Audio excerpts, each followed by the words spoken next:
नमस्कार, आप देख रहे हैं प्रदेश का सबसे भरोसेमंद news channel India news Rajasthan. आपके साथ मैं हूं ममता तिवारी। हमारी खास पेशकश बोलियो राजस्थान में आपका स्वागत है। महिला आरक्षण बिल लोकसभा के बाद राज्यसभा में भी पास हो गया है और इसको ऐतिहासिक फैसला भी कहा जा रहा है, क्योंकि वोटिंग प्रक्रिया के दौरान इस बिल के विरोध में एक भी वोट नहीं पड़े। वहीं जहां इस बिल के पास होने के बाद जनता, खास तौर पर महिलाओं में खुशी देखी जा रही है, तो दूसरी तरफ ये जानना भी उतना ही जरूरी है कि आखिर जनता इस बिल को लेकर क्या सोच रही है। आज का हमारा बोलियो राजस्थान इसी मुद्दे पर केंद्रित है और इसे लेकर इंडिया न्यूज की टीम ने लोगों से बातचीत करते हुए उनकी राय भी जानी है। सबसे पहले हम डीडवाना आपको लेकर चलते हैं, जहां पर इंडिया न्यूज संवाददाता राजवेंद्र ने इस मुद्दे पर लोगों से बातचीत करते हुए उनकी राय जानी है। सुनिए।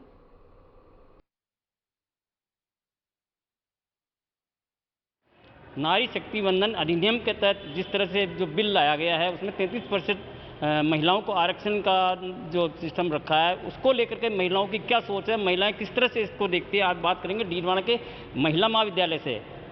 मैडम बताइए, आप किस तरह से देखती हैं? हाँ जी, मैं डीडवाना महिला महाविद्यालय की इंग्लिश डिपार्टमेंट से हूँ, डॉक्टर साजिदा खान। और ये जो बिल आया है नारी शक्ति वंदन अधिनियम, जो 2023 का जो ये अधिनियम बिल हमारे माननीय प्रधानमंत्री महोदय ने जो पारित किया है और दोनों सदनों से पारित हो चुका है, मेरे विचार से ये बिल बहुत अच्छा है, सही है। ये प्रदर्शित करता है ये बिल कि नारी तू कोमल है तो कमजोर नहीं, और नारी की जो स्थिति इसके बाद चेंज हो जाएगी। मतलब समाज में हम देखते हैं कि जो हमारे पास जो विद्यार्थी स्टूडेंट्स आते हैं, हमारे पास ग्रामीण अंचल के जो विद्यार्थी पढ़ते हैं, वो उसमें से काफ़ी ऐसे स्टूडेंट्स हैं जिन्हें पेरेंट्स आने ही नहीं देते, क्लासेस नहीं लेने देते हैं, और काफ़ी ऐसे स्टूडेंट्स हैं जो कि इस महिला महाविद्यालय में पढ़ रही हैं। और महिला महाविद्यालय होने के लिए नाते वो बच्चियां हमारे पास आ पा रही हैं, पढ़ पा रही हैं। मतलब महिला के सशक्तिकरण होना मेरे विचार से बहुत ही सही है। ये नारी अधिनियम, नारी शक्ति वंदन अधिनियम जो आया है, महिलाओं की जो स्थिति सुधरेगी, एक सराहनीय बिल है। महिलाओं को जिस तरह से आरक्षण दिया गया है, महिला उत्साहित भी है, लेकिन जिस तरह से पुरुषों के पे जो डाका डला है उसमें लेकर के महिलाएं किस तरह से सोचती है? पुरुषों के ऊपर तो कोई डाका नहीं है। ये है कि जब महिलाओं की भागीदारी बढ़ेगी तो वैसे कोई बात नहीं है कि पुरुषों के ऊपर कोई डाका नहीं है। इसमें महिलाओं को आगे बढ़ने का अवसर मिलेगा और संसद में जो महिलाओं की समस्याएं होती है वो समस्याएं उठ भी सकती हैं, और उनको जो एक सीधी सी बात संसद में नहीं पहुंच पाती हैं, वो इस बिल के माध्यम से पहुंच सकती हैं। इसको आप क्या मानती हैं?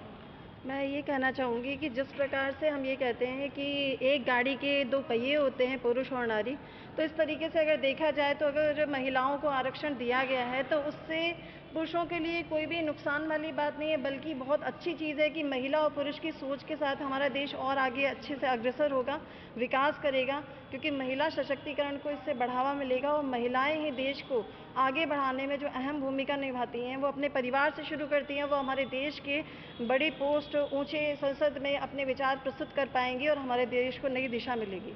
महिलाओं को 27 साल बाद में जाकर के न्याय मिला है, इसको लेकर के आप क्या कहेंगी?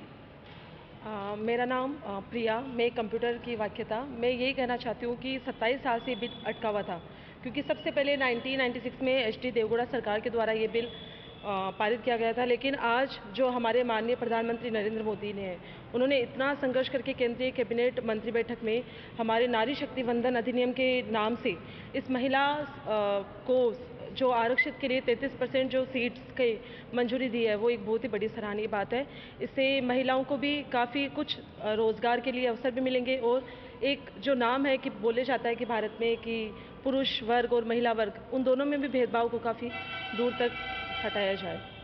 महिला पुरुष में भेदभाव को दूर करने के लिए जो बिल लाया गया है, उसको लेकर के जिस तरह से बातें सामने आ रही है, हालांकि 33% आरक्षण दिया गया है, महिलाएं उस पोस्ट पे पहुंचेगी तो क्या महिलाएं अपनी भागीदारी निभा पाएगी?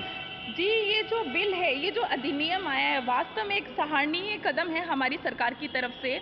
और मैं ये चाहती हूँ कि जो महिला अच्छे से घर को मैनेज करती है, जो महिला परिवार को मैनेज करती है, वो महिला देश को भी मैनेज कर सकती है। महिलाओं में इतनी शक्ति है और इसमें कहीं जो मेल डोमिनेंट सोसाइटी, मेरे पॉइंट ऑफ व्यू से मेल जो पैट्रियार्की है वो कहीं से कुंठित नहीं होगी। मिलना चाहिए अधिकार महिलाओं को। आप इस बारे में क्या सोचती हैं? महिला और पुरुष, इसका फ़र्क हमेशा से चलता है, जो मिटाने के लिए 33% आरक्षण बहुत ज़रूरी है। एक्चुअली क्या है कि फैमिली में आज भी ये सोच है, जब बेटा पैदा होता है तब घर में मिठाई बांटी जाती है और जब बेटी पैदा होती है अरे बेटी हो गई।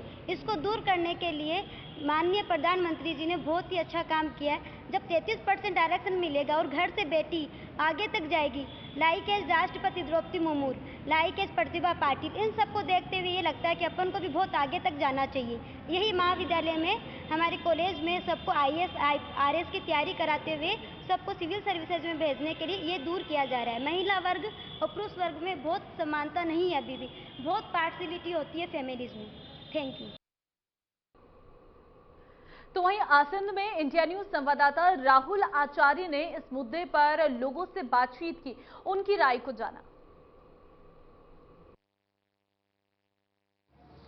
केंद्र सरकार ने महिला आरक्षण कानून पास किया है। इसी को लेकर बोलियो राजस्थान कार्यक्रम के तहत हम मौजूद हैं कुछ महिलाओं के साथ में, उनकी जानते हैं राय। आखिर इस महिला आरक्षण कानून से उनको क्या फ़ायदा मिलने वाला है। जी मैडम, केंद्र सरकार ने महिला आरक्षण कानून पास किया है, इसको लेकर आपकी क्या राय है? जैसे कि हमारा जो भारत देश है पुरुष प्रधान देश है, उसके देखते हुए यदि ये आरक्षण आया है तो हम महिलाओं के लिए बहुत खुशी की बात है।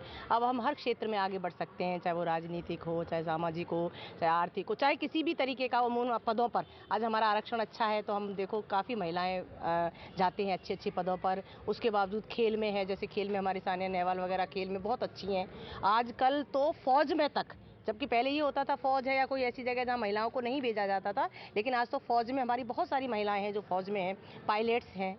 तो ये सारे हमें आरक्षण का ही तो फ़ायदा है जो हम सारे पदों पर जा रहे हैं और हम खुद जो जेंट्स हैं उनके साथ कंधा से कंधा मिलाकर चल रहे हैं। ये सब हमारी सरकार की आरक्षण का है। जी आप बताएं। महिलाओं को आगे बढ़ने का इससे बहुत मौका मिलेगा।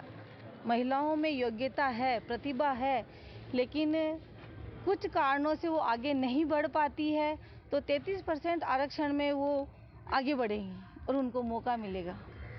और राजनेता में, इनमें चुनावों में खड़े होना जैसे औरतों में होता है, लेकिन वो आगे नहीं बढ़ पाती है, तो ज़बरदस्ती लोग उनको खड़ा करेंगे, भाई टिकट है आप खड़े हो आगे बढ़ो, तो इससे महिलाओं को बहुत फायदा होने वाला है। क्या राजनीतिक क्षेत्र में भी इसका फायदा मिलेगा महिलाओं को जो ये आरक्षण? बिल्कुल मिलना चाहिए। राजनीतिक क्षेत्र में भी अगर 33% का मिलता है महिलाओं को तो महिलाएं आगे बढ़ेगी। और महिलाएं, अगर महिला राजनीतिक क्षेत्र में ऊपर जाए तो महिलाओं की समस्याओं को समझ पाएंगी, क्योंकि महिला जितना बेटर महिलाओं के लिए सोच सकती है या समझ सकती है, और उनसे ज़्यादा कोई नहीं कर सकता। महिला ही महिला के लिए कर सकती है। और महिला को सशक्तिकरण, शक्ति के लिए भी हमें महिलाओं का आरक्षण जो मिला है, महिलाओं को आगे बढ़ने के लिए हर क्षेत्र में, गेम्स में है, इसमें क्या कहते हैं, हर जॉब के अंदर है, RS में, IAS में महिलाएं आगे रहेंगी, तो सब पुरुषों से कंधे से कंधा मिलाकर आगे चली। रूढ़िवादी जो पुरानी परंपराएं थी उनको तोड़ते हुए महिलाएं आगे बढ़ेंगी। इससे क्या इस कानून को अति शीघ्र लागू करना चाहिए? बिल्कुल सर, जब ये कानून लागू होगा तभी तो हमें सारे आरक्षण अपने मिल पाएंगे और हम अपने हक जो चाहते थे अब तक वो हमें मिल पाएगा। इसलिए ये कानून जल्दी से जल्द पास होना चाहिए। ये थी कुछ महिलाएं जिन्होंने बताया कि जो सरकार ने महिला आरक्षण कानून पास किया है उसको अति शीघ्र लागू किया जाए, ताकि महिलाएं को इसका अधिक से अधिक, जल्दी से जल्दी फ़ायदा मिल सके। इंडिया न्यूज़ राजस्थान के लिए मंजूर शेख, कैमरामैन जसवंत सिसोदिया के साथ में आसिंद। नागौर में इंडिया न्यूज संवाददाता मफत लाल ने इस मुद्दे पर लोगों से बातचीत की, उनकी राय जानी है। लोकतंत्र में महिलाओं की भागीदारी बढ़े, इसी को लेकर केंद्र की मोदी सरकार ने महिला आरक्षण बिल पारित कर दिया है। इसी को लेकर कुछ महिलाएं हमारे साथ मौजूद हैं, जानने की कोशिश करेंगे कि इस बिल के आने के बाद महिलाओं में कितनी खुशी है, इसके साथ ही महिलाएं इस पूरे बिल को किस तरह से देखती है। मैम, आपसे जानना चाहेंगे कि महिला आरक्षण बिल लागू हो गया, कितनी खुशी है आप महिलाओं में? ये जो बिल पास हुआ है ये 27 वर्ष की एक मेहनत है जो हमें लोकतंत्र के द्वारा दी गई है। इस बिल के पास होने से 33% जो बिल सरकार ने हमें दिया है, ये मोदी जी का एक बहुत बड़ा गिफ्ट हम इसको कह सकते हैं कि जो महिलाओं के लिए दिया गया है। इसमें लोकतंत्र से महिलाएं जो है वो सीधा अपना वार्तालाप कर पाएंगी और अपने जितने भी प्रॉब्लम्स हैं उनको डायरेक्टली वो जाकर फेस कर सकती हैं, उनको बोल सकती हैं। और जितनी भी ये महिलाओं और बच्चियों के साथ जो दुर्घटनाएं हो रही है उन सबको रोकने में ये काफ़ी मददगार होगा, क्योंकि हर एक तीसरी सीट जो है वो महिला की होगी और वो अपना सीधा हिस्सा जाकर वहाँ पर पेश कर सकती है। महिला आरक्षण बिल को लेकर महिलाओं में खुशी साफ तौर पर देखने को मिल रही है। हमारे साथ और भी महिलाएं मौजूद हैं। आपसे जानना चाहेंगे कितनी महिलाओं में खुशी और कितना महिलाओं का आत्मविश्वास बढ़ेगा इस बिल के आने के बाद? सर, जैसे ये बिल कल पास हुआ है तो ये हमारे इतिहास में एक बहुत स्वर्णिम अक्षरों से लिखा जाएगा और ये सब हमारे मोदी जी के अथक प्रयासों से है। ये मेरा तो ये माना उनका महिलाओं के लिए जो सम्मान है, महिलाओं को एक सशक्त महिला बनाने के लिए जो उनका अथक प्रयास था वो उनका आज सफल हो गया है और उसको देख के हम महिलाओं में बहुत खुशी हो रही है और हमें ये हमारे अधिकारों को जानने का अधिकार मिला है कि हम आगे कुछ बोल सकते हैं और महिलाओं को जागरूक कर सकते हैं। महिलाएं अपने अधिकारों को और अपनी सारी बातें सरकार तक डायरेक्ट बात कर सकती है और भी उस जो ग्रामीण महिलाएं हैं उनको भी ये मौका मिलेगा कि हम आगे आएँ और सबसे मिले, हमारी जो अधिकार है उनके बारे में जाने। राजनीति में मैम है ना लगातार से महिलाओं के जन प्रतिनिधित्व की मांग कर रही है, लेकिन मोदी सरकार ने अब सीधे तौर पर आपको राजनीति में प्रतिनिधित्व दिया। महिलाओं की संख्या लोकसभा राज्यसभा में बढ़ेगी, इसे किस तरह से देखती हैं मैम आप?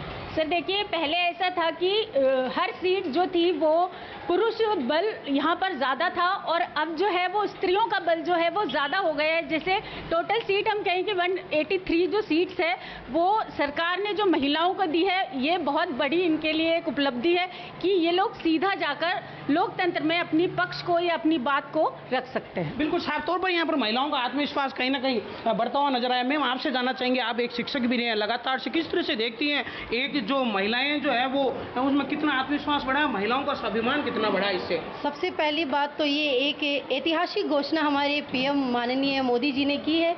इसकी खुशी सभी महिलाओं में इतनी है कि बस दिखते ही नहीं दिख रही है। घर के सभी काम में व्यस्त होते हुए महिलाओं को ये लग रहा है कि आज सब कुछ आज़ादी हमें सभी महिलाओं को अपनी मांग को लेकर अपने अधिकारों के लिए पंचायत से संसद तक की राह बिल्कुल आसान हो गई है और आगे भी महिलाएं अपने पुरुषों से ज़्यादा ही काम करती थी और अब ये 27 वर्षों के अथक प्रयासों से माननीय मोदी जी का ये कार्य सफल रहा और हम सभी महिलाएं आगे भी पुरुषों से ज़्यादा अच्छे हमारे कानून बनाकर अच्छे कार्य करके और अच्छे सुंदर हिंदुस्तान का निर्माण करने में हम मोदी जी को सहर्ष धन्यवाद और आभार व्यक्त करते हैं। आपको क्या लगता है महिला अगर चले जाएगी संसद और राज्य में तो कितनी महिलाओं के मुद्दों को और अच्छे तरीके से उठाया जा पाएगा? देखिए सर, जैसा कि मेरा मानना है कि आज के समय में महिलाओं के साथ काफ़ी जैसे उत्पीड़न है, ये तो शोषण का है, रेप केस के काफ़ी होते हैं। जो एक महिला ही महिला की बात अच्छे से सुन पाएगी, उनकी भावनाओं की कद्र कर पाएगी और मेरा ये भी मानना है कि ज़्यादा महिलाएं जब संसद भवन में होगी तो जहाँ तक है हमारे हिंदुस्तान में जो इस तरह के कार्य हो रहे हैं जो नहीं होंगे, हम सब महिलाएं अच्छे से ये कार्य कर पाएगी। बिल्कुल, आप साफ तौर पर देख सकते हो कि महिला आरक्षण बिल लागू होने के बाद महिलाओं का आत्मविश्वास कहीं ना कहीं बढ़ा है और यहाँ पर महिलाएं खुशी का इजहार भी साफ तौर पर करती हुई नजर आ रही है। कैमरामैन सीपी पुजारी के साथ सुशील देवगर, इंडिया न्यूज, नागौर। तो महिला आरक्षण बिल पेश होने के बाद, पास होने के बाद महिलाओं में किस तरीके की इस वक्त राय निकलकर सामने आ रही है वो हमने जाना और आप तक पहुंचाया। फिलहाल इस बुलेटिन में बस इतना ही। बाकी अन्य खबरों के लिए आप बने रहिए हमारे साथ। नमस्कार।